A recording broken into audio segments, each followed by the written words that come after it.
Eu queria perguntar para o nosso ouvinte querido, nossa ouvinte querida, e também para a Carla e para o Felipe Bueno, quer dizer, por que órgãos do governo como Embrapa, IBGE, Fiocruz, INPE são extremamente respeitados? Mesmo a gente falando é do governo, não importa se é do governo de direita, do governo de esquerda, por que eles são extremamente respeitados, né?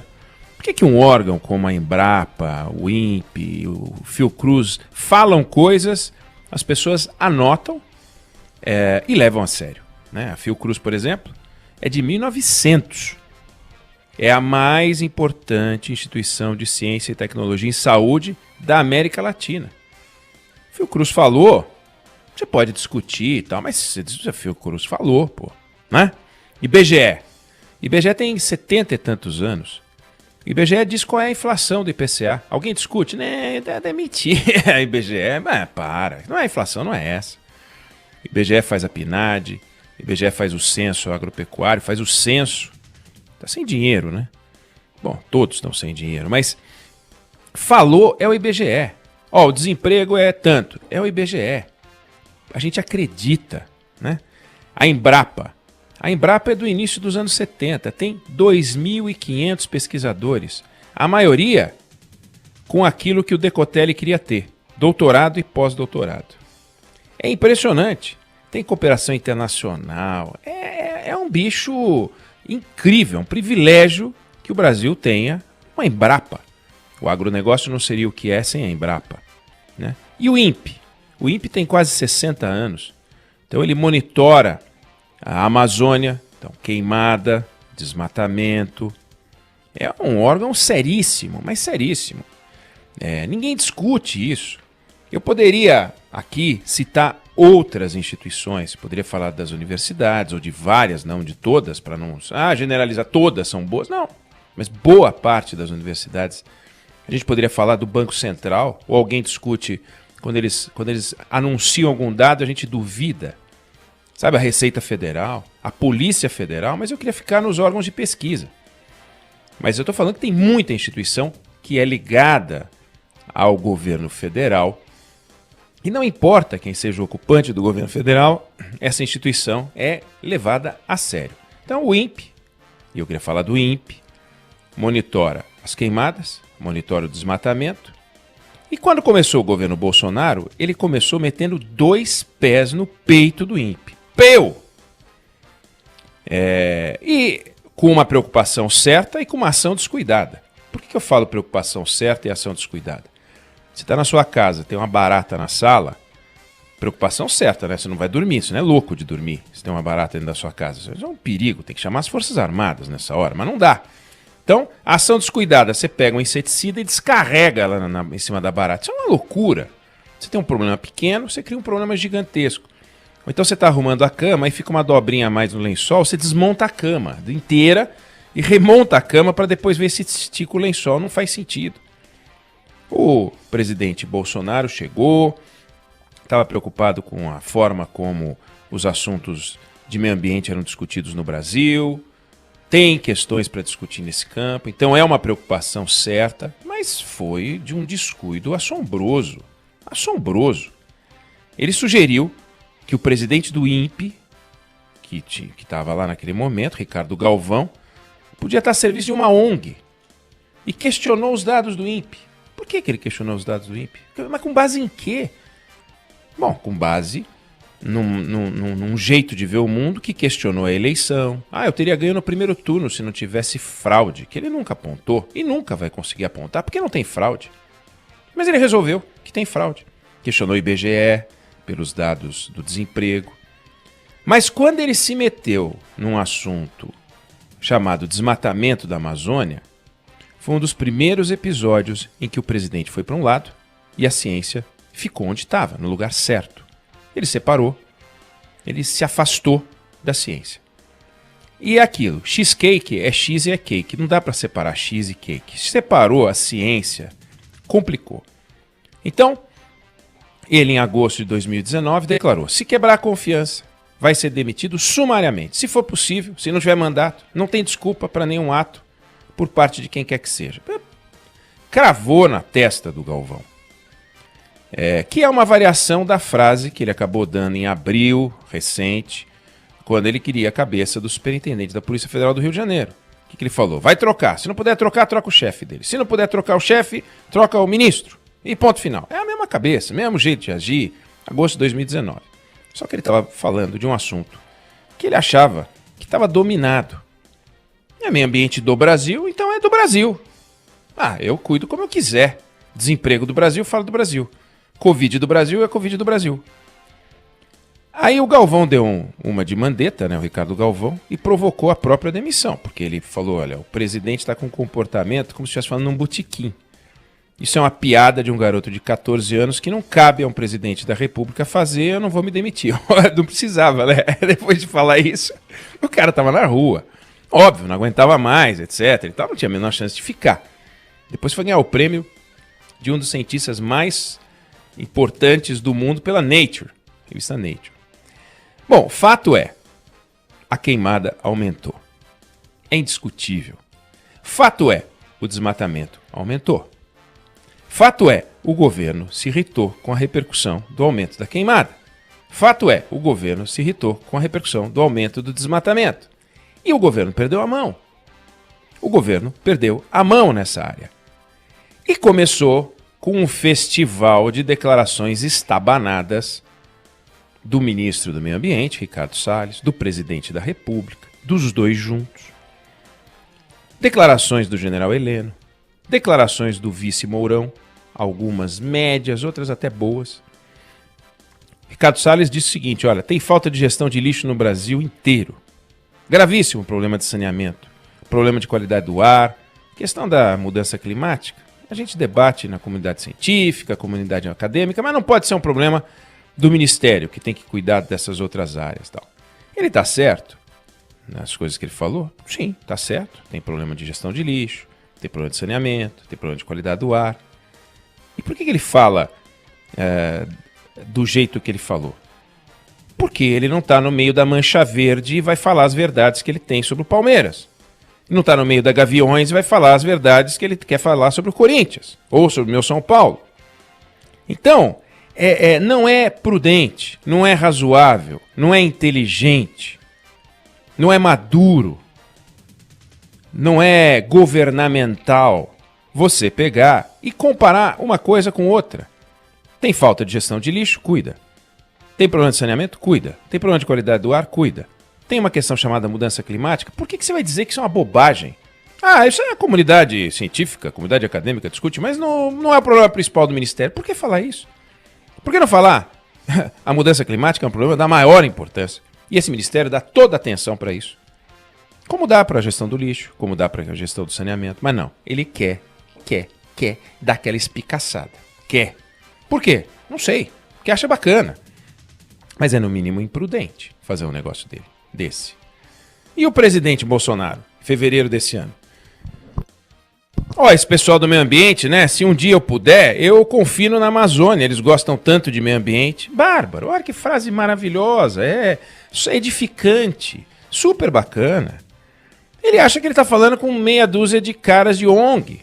Eles ficam olhando esses dois e acham que o mundo é um navio do Greenpeace. Um bote, né? Do Greenpeace. São 3, 4... esses esquerdistas bobo aí. 3, 4 esquerdistas. Que se dane. É tudo PSOL. Vamos detonar. Eu estou do lado certo. Eu sou da produção. Aí aconteceu algo que não se previa. Aconteceu algo que eles não imaginavam que pudesse acontecer. Os maiores fundos de investimento do mundo, ou alguns dos maiores fundos de investimento do mundo, procuraram as embaixadas brasileiras, em 7 países, e levaram para os embaixadores a posição deles. Turma do cacau, do capilé, da grana, da bufunfa. Quase 4 trilhões de dólares e não sei quanto. Falaram, olha, vocês estão malucos. Ou vocês se emendam, ou vai ter problema com os papéis brasileiros lá fora e tal. Esses caras são do PSOL? Será que são amigos da Marina Silva? São da Rede? Ela ligou? Olá! Foi assim? Não tem sentido. Aí aconteceu outra coisa que eles não imaginavam. 38 CEOs, 38 presidentes de empresas atuando no Brasil. Eu estou falando de empresa graúda, estou falando de Suzano, estou falando de Shell, estou falando de Cosan, estou falando de Marfrig, Cargill, os bancos. Até uma estatal, Eletrobras. Não sei como o presidente não demitiu o presidente da Eletrobras, porque estava lá também, entregou 38. Entregou para o general Mourão. Olha, é o seguinte, combate inflexível ao desmatamento ilegal, inclusão social das comunidades locais, valorização da biodiversidade, checkmate. Empresários aqui de dentro, fundos lá de fora. E o agronegócio? Marfrig agora é PSOL? Sabe? A Cargill é PSOL? O Santander é PSOL? O Santander e o Bradesco tem cor vermelha, né? Então, de repente, eles são comunistas. Mas não, a questão central é a seguinte. Tem um problema. Esse problema prejudica o agronegócio brasileiro. Tanto tem um problema que o governo montou a Operação Verde Brasil, fez evento, fez o diabo. Aí vem o general Heleno. A gente não pode aceitar a pecha de vilão. Eu não quero que o mundo coloque o Brasil como vilão. Tá bom, eu também não quero, mas nós estamos fazendo tudo errado. Nós estamos errando. O cenário é negativo. E ele é negativo fruto das nossas declarações estabanadas. A política é um bumerangue. Eu já contei aqui, meu pai, quando eu era pequeno, eu já fui pequeno, nós somos em 4 irmãos. Aí meu pai chegou em casa com um bumerangue, e a gente tinha um sítio no interior de São Paulo, e a gente levou o bumerangue para lá, meu pai quis ensinar a gente a jogar o bumerangue. Aí eu peguei o bumerangue e joguei, ele ficou onde caiu. E eu não sei onde caiu, nunca mais achei o bumerangue. Espero que tenha nascido uma plantação de bumerangue no lugar onde caiu. Joguei, foi a maior frustração. Meus irmãos ficaram olhando para mim e falaram, legal, você estragou a brincadeira, porque joguei ele ficou, sumiu no meio do mato. Mas, em geral, com pessoas minimamente qualificadas, você joga o bumerangue e ele volta. Então, você dá uma declaração, como essas declarações estabanadas, elas voltam. Mas não volta pelas mãos do PSOL. Elas voltam pela mão dos empresários, dos fundos. Ah, mas não é justo. Não é justo, mas é real. Se é real, tem que lidar com a realidade. Se não é justo, tem que mostrar que não é justo. Mas porque é injusto, não passa a ser irreal só porque a gente quer. Os fatos não são manipuláveis fora das redes sociais. E a manipulação das redes sociais só engana o trouxa e aquele que não quer ver. O problema é real. No Pará tem 48 servidores do IBAMA. Se tivesse 48 servidores do IBAMA no Parque Ibirapuera, o Parque Ibirapuera em São Paulo, já ficaria sujo. Para limpar o aterro do Flamengo, 48 pessoas já não limpam. Num dia de festa, seja lá o que for, ou limpar o sambódromo. Não dá para limpar o sambódromo com 48 pessoas. Como é que você vai monitorar o estado do Pará com 48 servidores do IBAMA? É uma atitude patética do governo. E o governo está errando pesado. Brincando, manipulando, criando inimigos.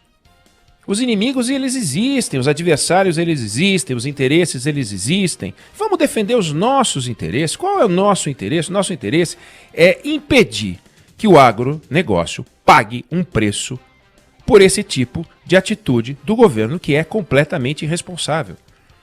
Não dá para aquilo que a ministra Tereza Cristina constrói, essa turma destruir. O agronegócio é um negócio complicado. Se a gente toma um toco, a gente se ferra.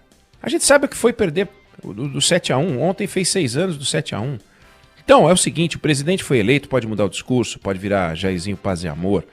Mas essa turma que hoje está à frente dos debates internacionais de meio ambiente, entre os quais Ricardo Salles e o Ernesto Araújo, para falar dos dois, tem que trocar. Tem que trocar. Eles podem ser ótimos, mas não dá. O Ernesto Araújo é ótimo. O cara inventa que existe um comunavírus.